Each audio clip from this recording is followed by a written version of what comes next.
we hope you'll come visit us here at the Bayless-Selby house. It's in the historical park in Denton. And besides the historical Bayless-Selby house, we also have the Taylor cabin, and we also have the African American Museum here. The Bayless-Selby house was built somewhere back in the 1830s. So they had no electricity, no running water, no plumbing back then.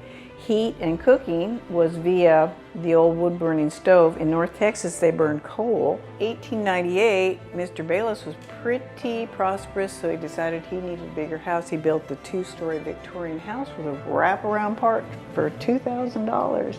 And if you were lucky, you had a gramophone, and you could entertain your guests with the latest tunes. And this is your volume control.